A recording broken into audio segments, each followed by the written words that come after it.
mendorong untuk Polres segera mengusut tuntas kasus ini.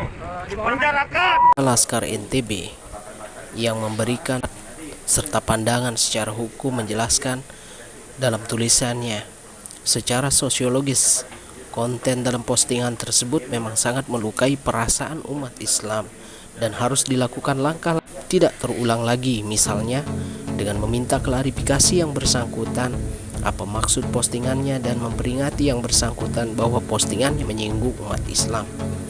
Secara hukum pidana, perbuatan tersebut bersinggungan dengan beberapa ketentuan pidana antara lain Pasal 320 KUHP tentang penghinaan terhadap orang yang sudah mati, Pasal 27 ayat 3 Undang-Undang ITE tentang penghinaan atau pencemaran nama baik melalui sarana transaksi informasi, Pasal 28 ayat 2 Undang-Undang ITE tentang ujaran kebencian berdasarkan sara. Namun ada beberapa hal yang harus diperhatikan terkait penerapan pasal pidana tersebut. Untuk penerapan pasal 320 KUHP harus jelas siapa orang yang dihina. Apakah ada disebutkan nama yang dihina? Adakah foto atau video yang merujuk kepada orang yang dihina? Penghinaan ini termasuk delik aduan. Yang berhak mengadu adalah salah seorang keluarga atau atas pengaduan suami atau istrinya. Untuk penerapan pasal 27 ayat 3 Undang-Undang ITE, pastikan siapa nama orang yang dihina.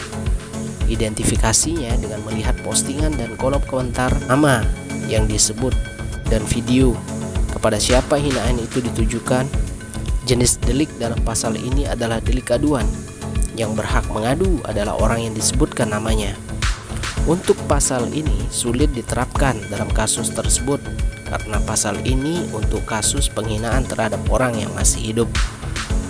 Untuk pasal 28 ayat 2 Undang-Undang ITE harus terpenuhi unsur suku, agama, ras, dan antar golongan sara. Harus bisa diidentifikasi.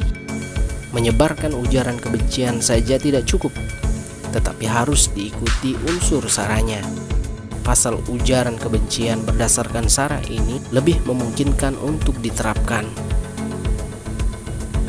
Walaupun akan ada beberapa kendala didikan oleh kepolisian, sehingga untuk perkara ini nanti dibutuhkan keterangan ahli IT, ahli bahasa, dan ahli pidana untuk memperjelaskan tutupnya. Assalamualaikum warahmatullahi wabarakatuh. Yang saya muliakan para kiai, para ulama, tokoh agama, tokoh masyarakat, dan tokoh ormas, serta segenap umat Islam. Dari lubuk hati yang paling dalam, saya menyampaikan permohonan maaf lahir dan batin terkait dengan adanya kekhilafan dan kesalahan saya sebagai manusia biasa berkenaan dengan postingan di media sosial. Dalam hal ini adalah Facebook. Demi Tuhan, saya sama sekali tidak mempunyai niat untuk mendiskreditkan pihak siapapun, terutama sekali kepada para kiai, ulama, tokoh masyarakat, sehingga telah mencederai perasaan umat Islam. Demikian permohonan maaf ini saya sampaikan, kiranya dapat diterima baik oleh semua pihak.